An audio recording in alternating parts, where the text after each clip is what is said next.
Dengue ও মশক নিধনে প্রধানমন্ত্রীর নির্দেশনা অনুযায়ী কুমিল্লা নগরীর বিভিন্ন এলাকায় পরিচ্ছন্নতা কার্যক্রম পরিচালিত হয়েছে।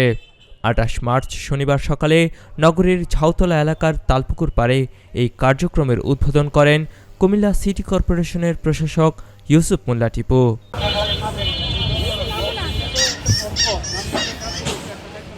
এ সময় তালপুকুর পাড় এলাকার আশেপাশের ময়লা আবর্জনা পরিচ্ছন্নতা সহ চারদিকে মশার ওষুধ ছিটানো হয়। পরবর্তীতে কুমিল্লা নগরীর ফৌজদারি এলাকায় ডিসি পুকুর পরিষ্কার কার্যক্রম পরিদর্শন করেন সিটি প্রশাসক টিপু। এ সময় কুমিল্লা সিটি কর্পোরেশনের প্রধান নির্বাহী কর্মকর্তা মোহাম্মদ মামুন সহ অন্যান্যরা উপস্থিত ছিলেন। পরে প্রশাসক ইউসুফ মোল্লা টিপু সাংবাদিকদের বলেন, কুমিল্লা নগরীকে পরিচ্ছন্ন রাখতে এবং ডেঙ্গুর প্রকোপ মোকাবেলায় প্রধানমন্ত্রী তারেক রহমানের নির্দেশনা মোতাবেক আমরা নগরের প্রতিটি ওয়ার্ডে পরিষ্কার পরিচ্ছন্নতা কার্যক্রম চালাচ্ছি। কুমিল্লাকে গ্রিন অ্যান্ড ক্লিন সিটি হিসেবে গড়ে তুলতে এই কার্যক্রম অব্যাহত থাকবে বলে তিনি জানান।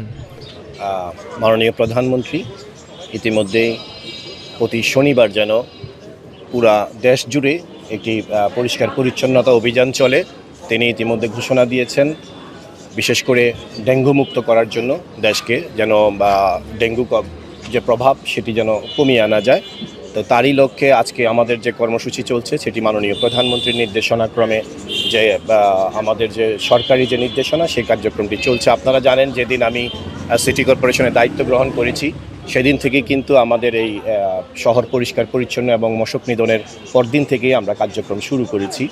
ইতিমধ্যে মশক নিধনের জন্য আমরা প্রতিদিন 2টি করে ওয়ার্ডে আমাদের কার্যক্রম চলছে। আগামী পরশুদিন থেকে আমরা একটা টাইম 4টি ওয়ার্ডে আমাদের মশক নিধনের কার্যক্রম চলবে। কুমিল্লার কাগজ, নিউজ ডেস্ক। সেটি হচ্ছে